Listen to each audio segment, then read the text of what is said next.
They lost everything but the cat. The historic Maui wildfires tore through the home of a couple with ties to our region. WDAY News reporter Nick Broadway found out how they were just minutes away from death and have their family in Minnesota to thank for giving them a place to stay.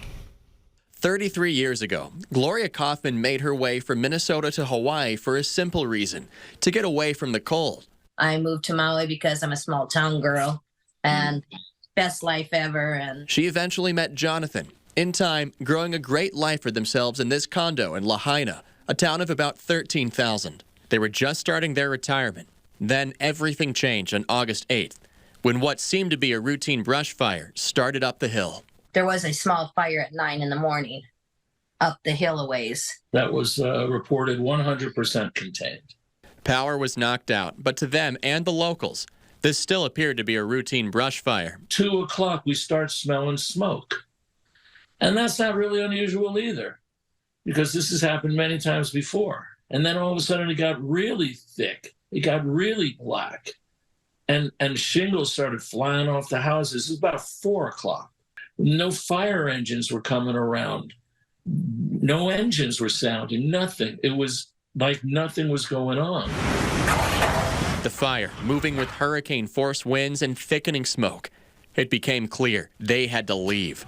They got their cat Buttercup, their wallets, hopped in the truck, met by stopped traffic, blocked by a car left running and abandoned. Got that car moved to a church parking lot, ran back to the truck so we could keep the procession going. Just crawling and stopping. Couldn't go anywhere. People started driving on the sidewalks. Ahead of us, we could see blue sky. And behind us, it was black as night. Eventually breaking through the traffic jam, they and about 1,000 others got to the hills above Lahaina.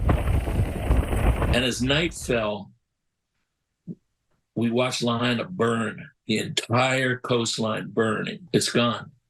Our house, the town is gone, our house is gone. And then there was a huge explosion. That was one of the gas stations going up.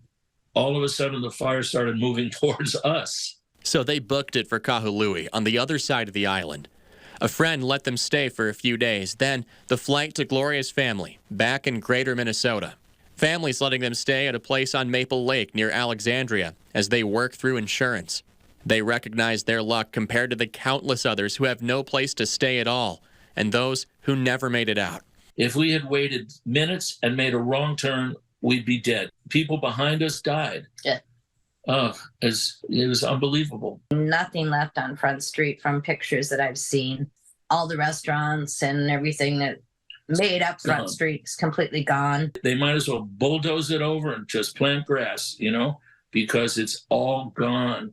But we had everything we needed. We had Buttercup, our cat, and our lives. Some people we know are missing still, but they're not sure when or if they will be able to return to their old lives on the islands. As they're told, the rebuild process could take between 2 and 10 years. Until they can get things sorted, they're thankful to have a place to call home. If it wasn't for our family, yeah, we'd be in a world of hurt if it wasn't for our family. Nick Broadway, WDAY News. The Maui wildfire has claimed at least 115 lives so far. Authorities there estimate about 1,000 people are still missing or unaccounted for. Can't even imagine what it would have been like to be in that situation. Really scary. Wildfires, out of control wildfires, are just frightening.